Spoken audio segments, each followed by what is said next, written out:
Okay, well, hello and welcome back to the New Testament journey. We have come to the last session in the Gospel of John. Amazing book. I hope it's blessed you as you've read through it the last few weeks. And we're at, is it the climax, these last few chapters? Well, that's an interesting question. Yes. Yeah. It is, isn't it? It's, you've got incredible stuff. So John's writing to Christians. Mm-hmm. So in a way, it's like I was watching Titanic. They know the resurrection occurs. So as a reader, you come and you know the resurrection is going to occur. And so some of the chapters that we've already done probably have stuff here. Oh, this is just the pinnacle for me right now.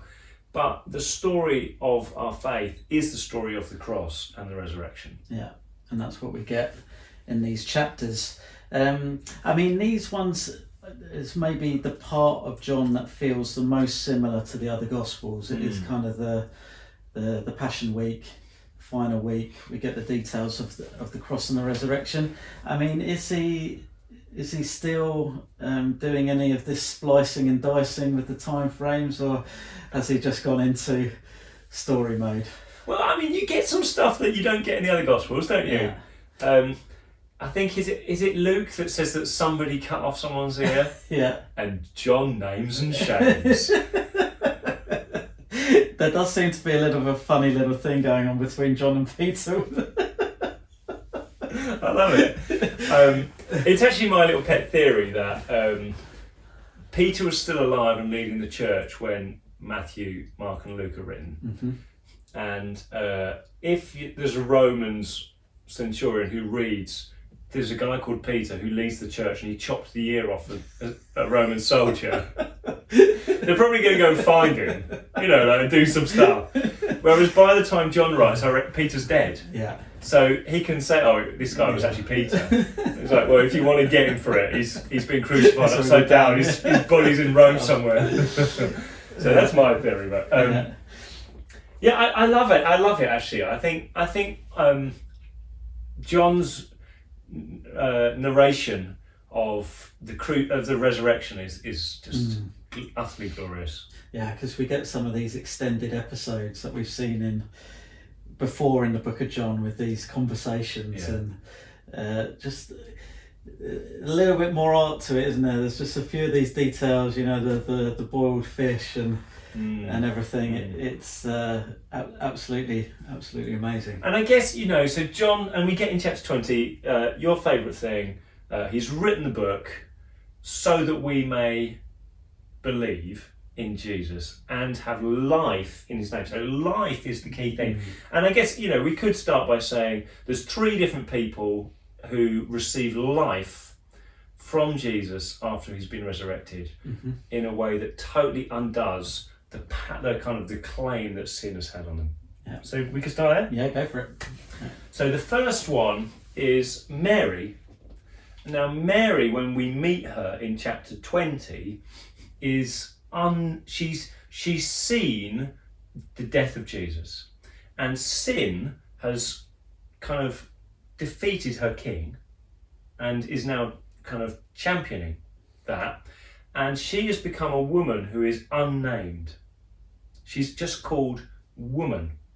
When Jesus comes out and he's in the garden, but she doesn't recognize him because she can't recognize him, he says woman. And what he does is he just acknowledges what's happened through the loss and the mourning is that you've been dehumanized by the power of sin in the world. You've been turned from a person with a name into woman. And this is of course something that we all recognize, isn't it? If you see somebody you've known for ages and they're an old friend and they can't remember your name, something in you feels like, oh gosh, I'm hurt by that. I thought they'd remember me. And then even more so if a parent begins to have dementia or something, and they look at you and they can't remember your name. There's something that's like, oh, now with those people, you can say, well, I understand they're losing their faculties. But with somebody who has gone through significant grief and loss and sort of the captivity into just the evil that's in the world, when they can't remember their own name, they think, I don't know who I am. That's just absolute tragedy. And that is probably what psychologists tell us is happening to more and more people now than ever. Crisis of identity. Yeah. Like you've lost yourself. And Jesus comes and he calls the woman Mary. Yeah. And it's just one of those words which is almost like one of the most powerful words you ever read. It's just he says her name. But what he does as he says her name is the life is breathed back into her. You are a person. I see you. You're not just a human. You are Mary. You have a history. You have a future. You have a personality. I honour who you are. Yeah. I call out who you are. You've been made and called and chosen. And it's incredibly powerful. Yeah, that's so good. I mean, obviously, to add weight to that in some ways, and in the accounts there's a lifting up of women. Obviously she would have been second, third class citizen, and a resurrected king comes and speaks to her directly. So there's that angle to it. And it's amazing as well, isn't it? I mean, many times in this New Testament journey we've seen how the Lord addresses us as a collective and as a community. And I think for me that's been a kind of necessary correction on a kind of individualized faith that I can so often carry. And yet what you see in a story like this is he loves the individual, he knows the individual, he's for the individual, and Jesus is for you. As an individual, and never want to lose that or diminish that.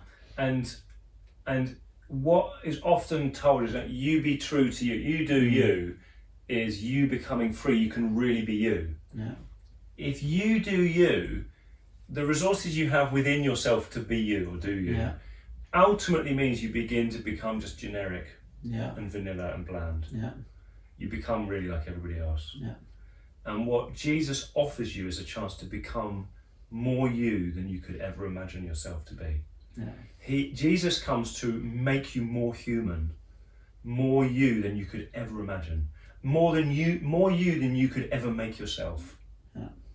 That is real freedom. Yeah. That is real life. That's real life. So we've got the Mary story. Who else does he bring life to? So Thomas. Your namesake. Yeah, indeed.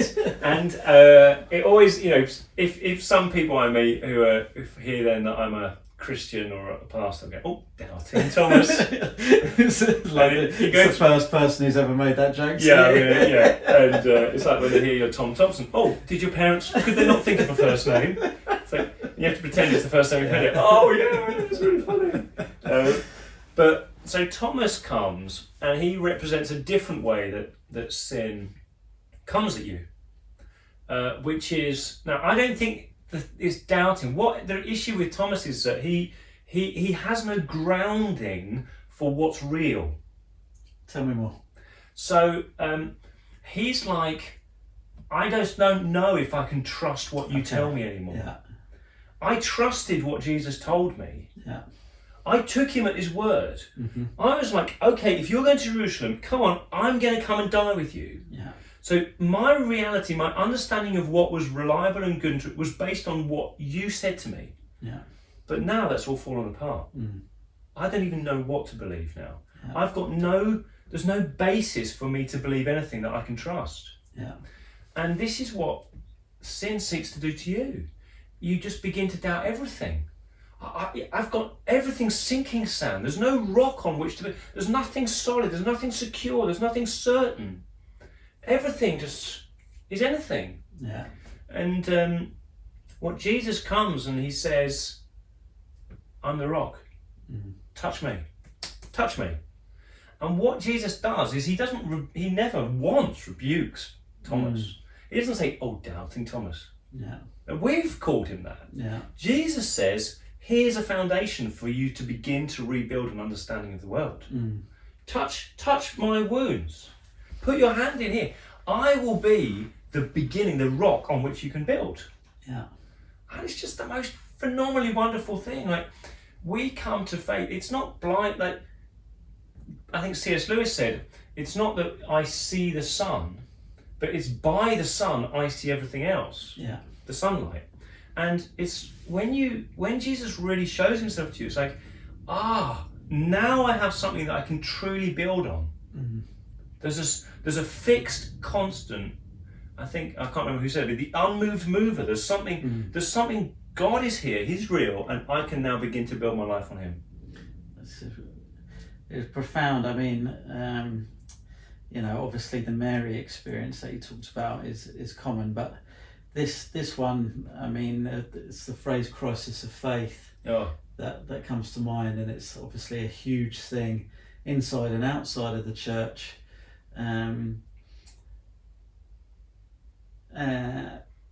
So we're getting towards, I don't want to say it's answered, but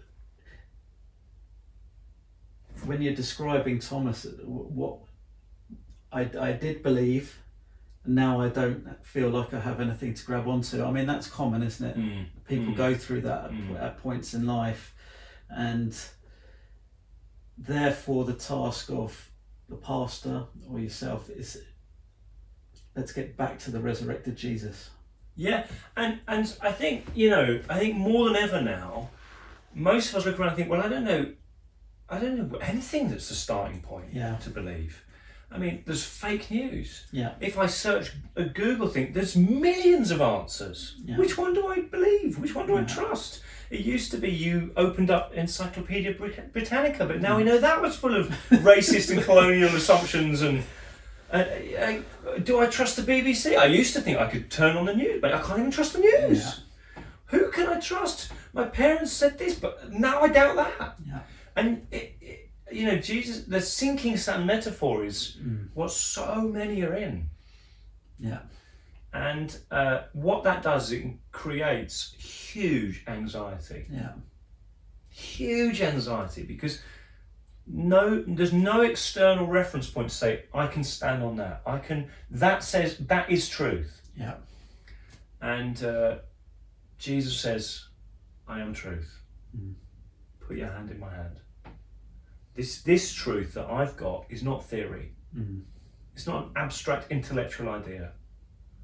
This truth I've got has taken the worst of what this world has got to give, and I've come out.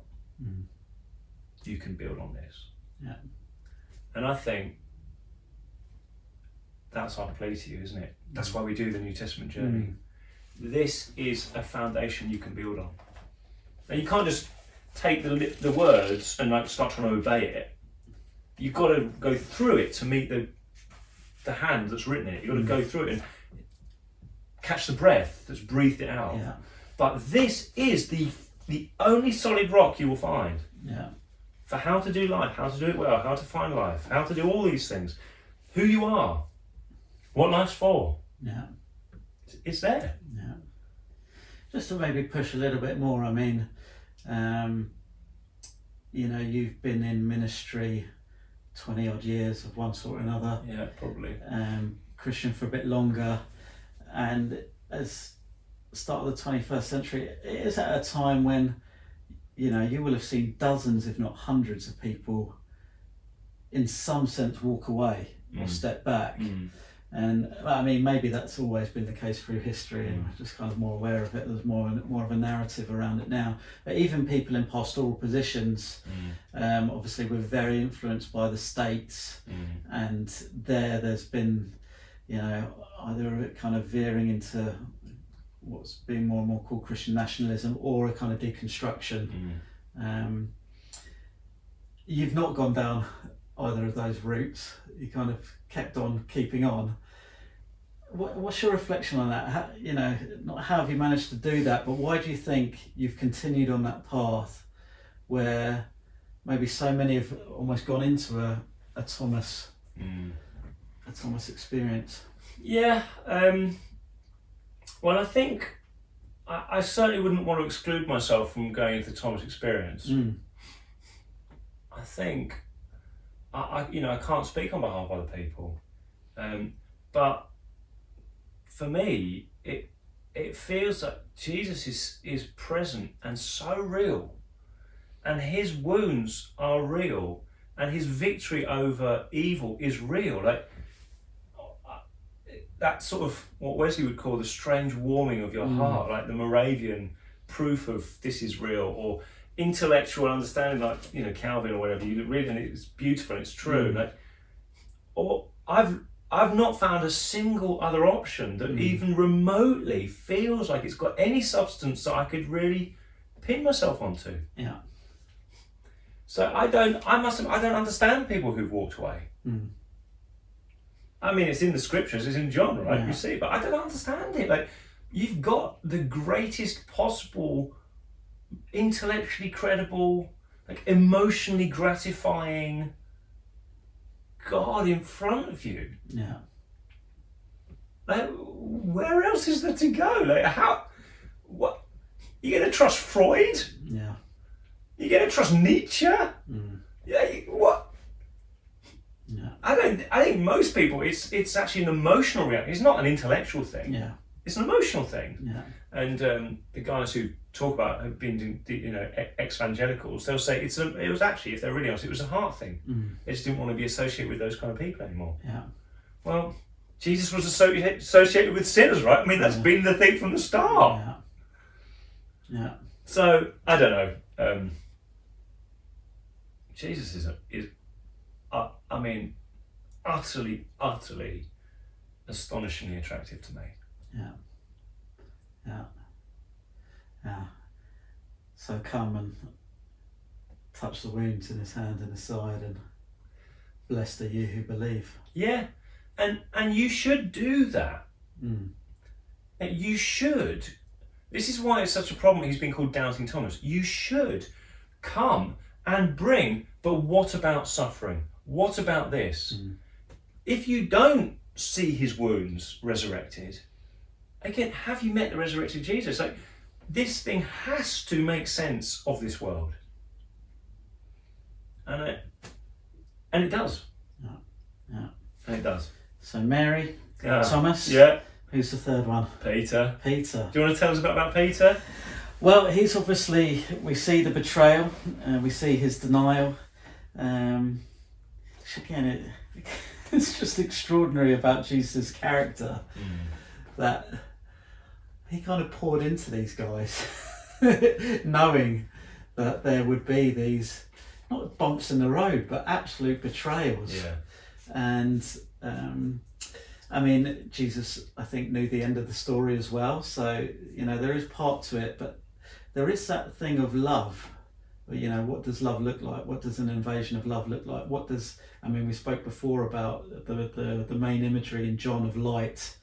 When you see clearly, you actually know that this ragtag group of guys, they're going to get some things, they're going to massively stumble on others, and they're going to muck up in a huge way. Yeah. So you've got that. And then, it is one of these kind of extended accounts of John. So I'll just read a little bit from it, from chapter 21. Obviously jacked the discipleship stuff in for a little bit, gone back to fishing. I'm going out to fish, Simon Peter told them, and they said, we'll go with you. So they went out and got into the boat, but that night they caught nothing. Early in the morning, Jesus stood on the shore, but the disciples did not realise that it was Jesus. He called out to them, friends, haven't you any fish? There is a lot of humour in this, isn't there? He said, no, they answered. He said, throw your net on the right side of the boat and you will find some. When they did, they were unable to haul the net in because of the large number of fish. Then the disciple whom Jesus loved said to Peter, it is the Lord. As soon as Simon Peter heard him say, it's the Lord, he wrapped his outer garment round him, for he had taken it off, and jumped into the water. The other disciples followed in the boat, towing the net full of fish, for they were not far from shore, about 100 metres. When they landed, they saw a fire of burning coals there with fish in it and some bread. Jesus said to them, "Bring some of the fish you've just caught." So Simon Peter climbed back into the boat. It was full of large fish, 153, but even with so many, the net was not torn. Jesus said to them, "Come and have breakfast." None of the disciples dared ask him, "Who are you?" They knew it was the Lord. It's an extraordinary account, mixed with humour. The bizarre, Peter putting his coat back on before jumping into the water. It's one of those I kind of read and think, well, I can only conclude that it happened, because why would anybody make it up that way? But then it goes on to the conversation between Jesus and Peter. It calls it, the reinstatement here. The 3 denials are kind of then redeemed with the 3 requests: feed my sheep, feed my sheep, feed my sheep. And there's so many things we could pull out of it, but it's just a beautiful picture of redemption, that Peter didn't lose his place. And I've thought so much about this passage. I think, not that we know we don't have the full record, but I think the last things that Jesus said to Peter before he died were, "You're going to betray me, and put away your sword. Why have you cut that guy's ear off? You idiot."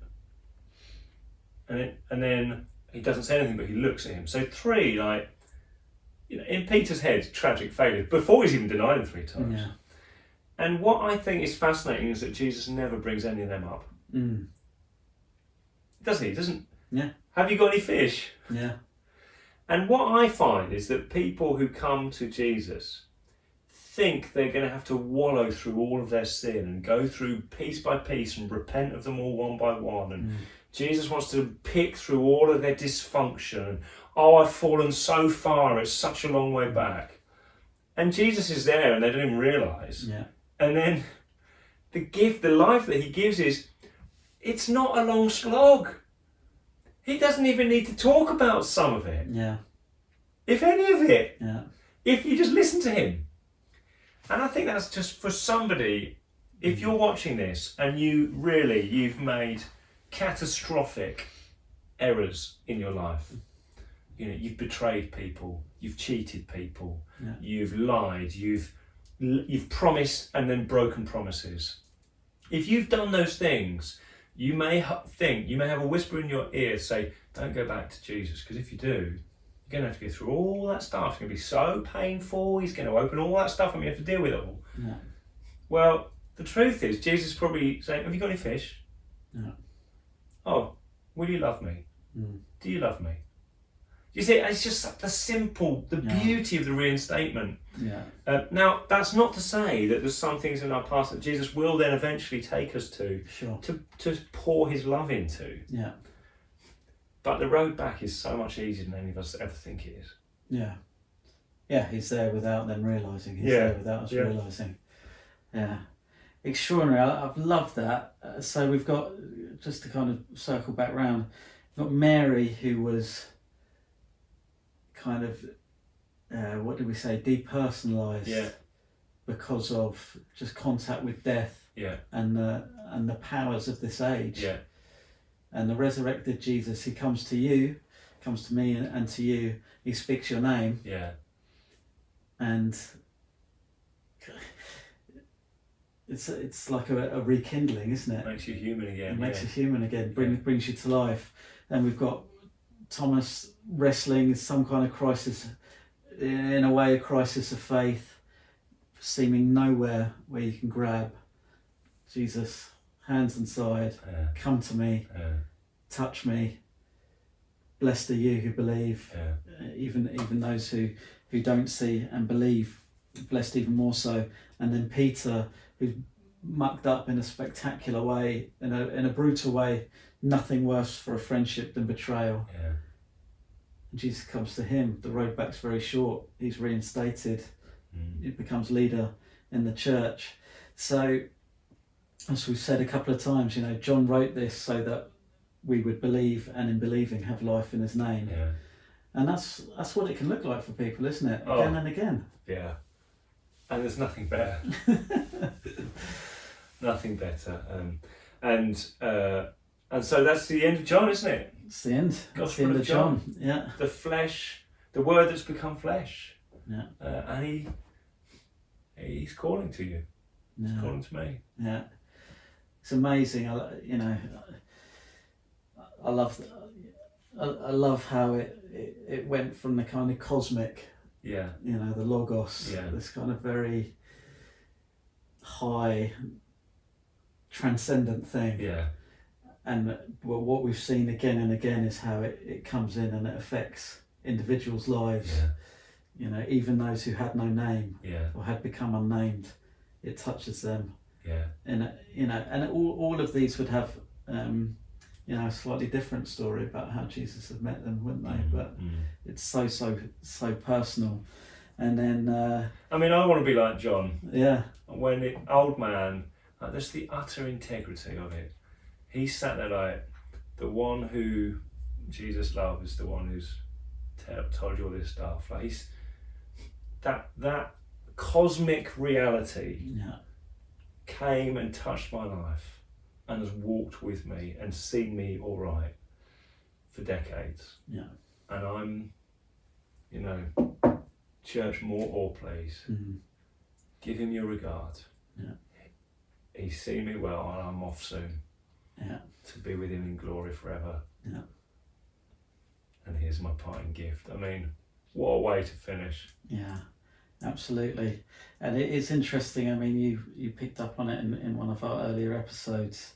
The last verse in the Gospel of John, Jesus did many other things as well. If every one of them were written down, I suppose that even the whole world would not have the room for the books that would be written. But it's this thing of, and I think it's so important for us on the New Testament journey. John obviously thought it was important to write this. We believe he was inspired by the Spirit to do so. And yet, it doesn't just take us to the reading of a book, but to life in his name, to encounter with a person. Yeah. So it's this kind of strange thing of read it but don't stop there, isn't it? Yeah. Read it but go where it's telling you to go. Read it but meet the one who wrote it. And we did when we did this one time, we talked about pursuing the presence through the New Testament.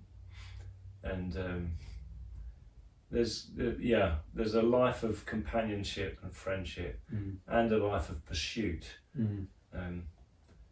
that John invites us to. And of course, we think probably that the same John who wrote the Gospels wrote the letters and then wrote the book of Revelation. And as we'll see over the next final few sessions of this whole thing through, if indeed it is the same guy, then maybe he wrote the Gospel last, but there's a whole lot more. There is so much more, isn't there, of the depth of revelation of God's love to make to his friends. So we'll see you next time.